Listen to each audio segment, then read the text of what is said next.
Welcome once again to Leto's Law. Here's Steve Leto. Got a bizarre story out of Hawaii. Stephen sent it to me, Stephen with a V. Hawaii school and police department on the verge of being sued for arresting a 10-year-old girl over a drawing. It's from techdirt.com. Tim Cushing wrote it. And he says that putting cops in schools is never a good idea.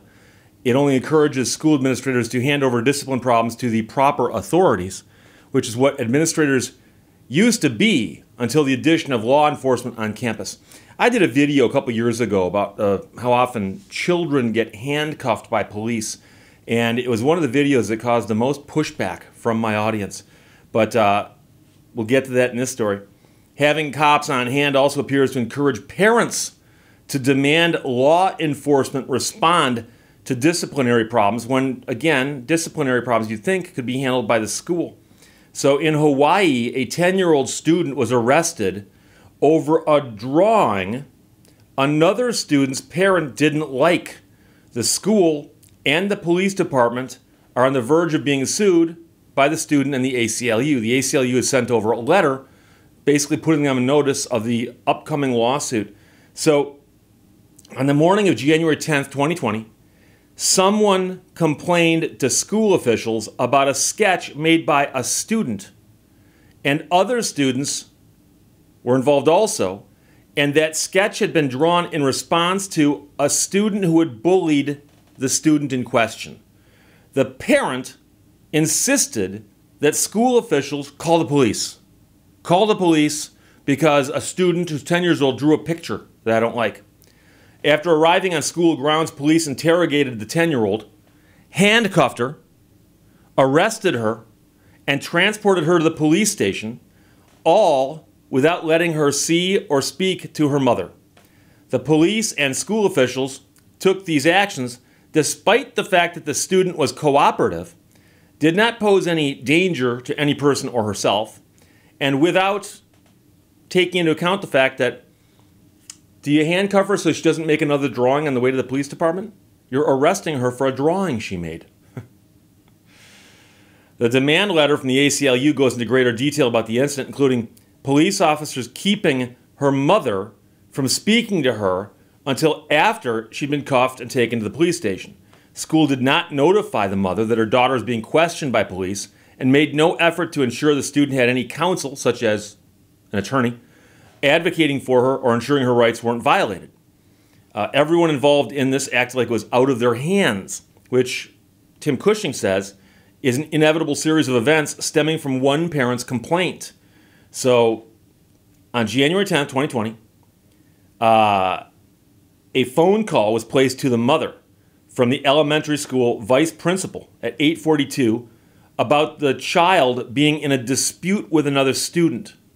The child had allegedly participated in drawing an offensive sketch of a student in response to that student bullying her. She was not the only student involved in making the drawing, though. There were several students. The vice principal then asked the mother to come to the school because they are thinking about calling the police. They are thinking about calling the police. So the mother asked the vice principal to not do that and told her she'd come straight to the school and, get involved in this. A staff member from the school and a Honolulu police officer greeted the mother when she arrived at the school and took her to the school office. The officer then began explaining his presence at the school by saying that some parents take things out of proportion and make things bigger than what they are, apparently referring to the parent who had insisted that the police be called. So a police officer who's there apparently even agrees, we really shouldn't be here, but someone called us, so, you call us, we kind of got to show up. So rather than seek a resolution that didn't involve the use of force, the officers acted like it was beyond their power to do anything about this angry parent without arresting the 10-year-old over a sketch. And we are still talking about a drawing, and they say the drawing targeted a student who had been bullying her. The drawing was apparently a collaborative effort with other students involved. And now, the child who drew it did not want the drawing shown to the alleged bully, but another student told the bully about it. So the target of the drawing apparently didn't care That's the amazing thing here. Neither were the bully's parents. It was the parent of another child who was unrelated to this incident that had seen the drawing. It was a child who'd seen it, told the parent, and that parent contacted the school and asked the school to call 911. So this is beyond bizarre. Meanwhile, as the child continued to be separated from her mother by police officers, everyone with the power to shut this operation down shrugged around the place, bemoaning the apparent impossibility of the situation. A female officer then entered the room and stated that the parent was going to press charges. That is the parent of the student who wasn't involved in this. What charges do you press, by the way? I'm curious. The mother then asked what the charges were, explaining that she would also stand behind her daughter, but she did not understand what was going on. Instead of answering those questions, the officer stated that he is a father to an 11-year-old, and he did not understand why the parent was acting the way she was acting about the situation. The female officer stated that she is a 7-year-old and did not understand either. The vice principal appeared and described the complainant's parent as being difficult. So the cops and the vice principal are saying the complaining mother, the complaining parent, is actually the problem here. It's got nothing to do with her, nothing to do with her kids, and she called the police. So the vice principal actually said she had never seen a parent act in such a way. No one could understand why a parent could act this way. Maybe the parent acted this way because they knew school administrators and police officers could be weaponized like this. So when the mother asked why they'd called the police when she'd specifically asked that they not do so, the vice principal said, well, it's the parent's right if she wants us to call the police for her. When the mother pushed back, arguing the school had the discretion not to call the police, the vice principal simply reiterated it was the parent's right to ask the school to do so. And this is wrong. That is absolutely wrong. The school could have said, something happened on school grounds is not a crime. We will look into it as a disciplinary matter. If you want the police called, you call them. If you're the victim of a crime, you call the police. You don't ask someone else to call the police. If you've got a phone in your hand and you're calling someone else saying, call the police, it's not that complicated. It's a 3-digit number. Call the number. When they ask you what your emergency is, go, my snowflake child saw a drawing made by another person unrelated to her and wants me to call the police on that 10-year-old. And then as this laughter subsides at the other end of the phone line, the parent might think about what they've just done, but when they get someone else to do it, well, the dirty work's being done by somebody else. So the author of this article, Tim Cushing, says he thinks that the mother was right, as do I. The school has the discretion to reject those requests. So no one felt like exercising discretion that day. So the daughter was handcuffed, put in a police car, and taken to the police department for processing and presumably questioning over that drawing she'd made. Somewhere in all of this conversation, an officer told the mother they thought it was best for her not to see her daughter at that moment in time because they did not want her to beat her child at school. Not quite sure where they got the idea that parents routinely beat their children at school, but I don't know. The mother expressed dismay about being forced to stay in the room, to which the vice principal explained that they had to stop her because they saw fire in her eyes. They saw fire in her eyes. So when they were keeping her away from her daughter, they said, we're scared you're going to beat her. We're scared you're going to beat her. The vice principal also explained that she had prevented the mother from leaving the room that day because she was concerned that the mother would get arrested for intervening and attacking the other parent or the police. Well, there's no indication the other parent was on school grounds. And what's the suggestion that you might attack the police when she says, I want to see my daughter? So the end result was this. Even assuming the complaining parent wanted to press charges and assuming there were valid charges to be pressed, the child could easily have been surrendered to her mother at school. They could have said, take her home. No one else involved in the drawing was arrested or even interrogated. No charges were ever filed against the child, who as a 10-year-old did not intend to commit a crime with the drawing that she did not draw alone, and she did not want shown to the other child. The child's detention and false arrest without probable cause violated her rights to be free from unreasonable searches and seizures under the Hawaii and U.S. Constitution. So the ACLU letter says that the mother and child here are asking for changes to school and police policy when it comes to detaining, questioning, and arresting minors. And they're also seeking money damages and some other stuff. But the net result of this, and I know some people are going to say, Steve, we haven't seen the drawing. What if the drawing was, and use your craziest imagination. Use your craziest imagination. And what if it was that? Well, I suppose on some level you could say a 10-year-old making a drawing like that would be troubling. But the question is, regardless, is it a police matter? Because the police who showed up even said they didn't think it was a police matter. They said they were just there because they'd been called, and once they were there, it's kind of like, well, we were called. And the second thing is, the child draws it and doesn't want it shown to somebody else, and somebody apparently took it and showed it to somebody else. But there were other people involved in putting things on that paper. Why weren't they questioned? Why weren't they arrested, put in handcuffs, and taken to the police department?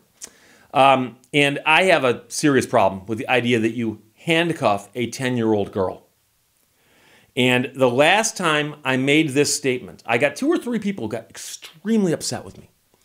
And I said, if there's a 10-year-old kid who's sitting there quietly, who's been accused of making a drawing, you could probably say, come with us, we're going to go someplace.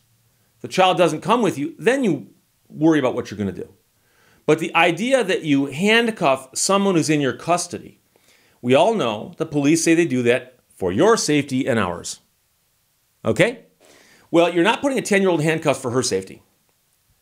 Are you putting a 10-year-old girl in handcuffs for your safety?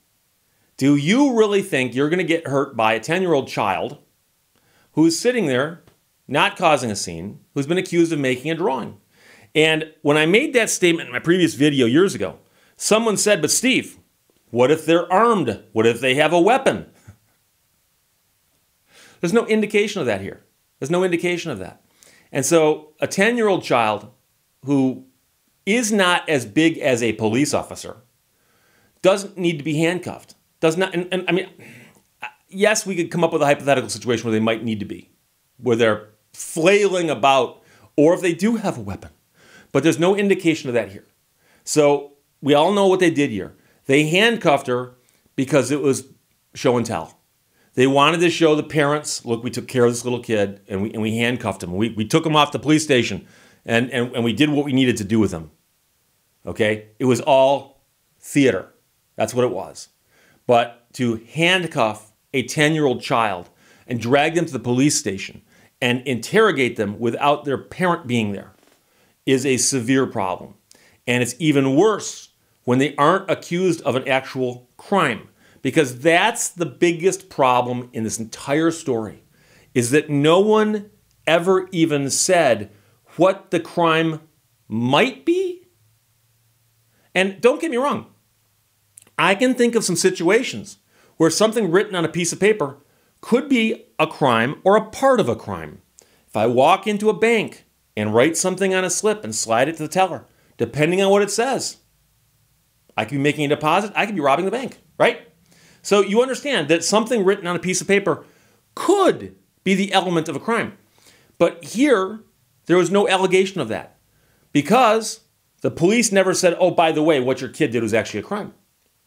The vice principal never said, well, what your kid did was actually a crime.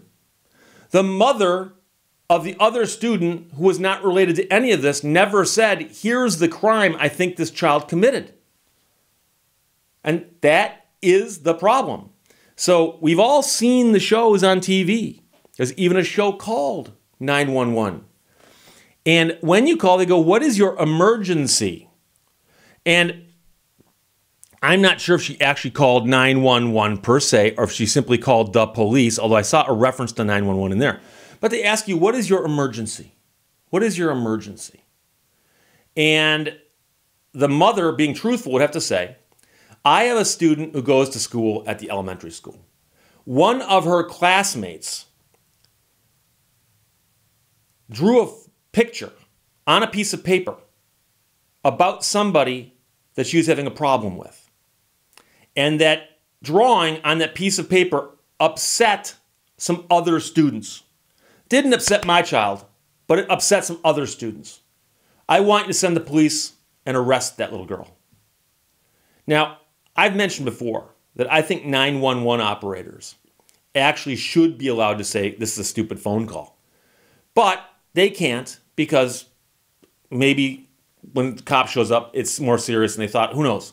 And they might think, who in their right mind would call 911 for something so stupid? Maybe there is more going on here. But yeah, this is a serious problem. And so the idea that the police were called and once they're there, we got to do something, and everybody's going, gee, this is an overreaction. Oh, well, let's arrest the little girl anyway. 10-year-old, what were you arrested for? I drew a picture. I drew a picture. She's going to wind up being a hero of the First Amendment. Is what she's going to wind up. So Hawaii School Police Department on the verge of being sued. Hawaii School, Police Department on the verge of being sued for arresting a 10-year-old girl over a drawing from Tech Dirt. Steven said it. Thanks a lot. Tim Cushing wrote it. Great article. Questions or comments, put them below. Let's talk to you later. Bye-bye. Thank you for watching Lehto's Law. Buttons and patches and the cold wind blowing. The days pass quickly when I am sewing.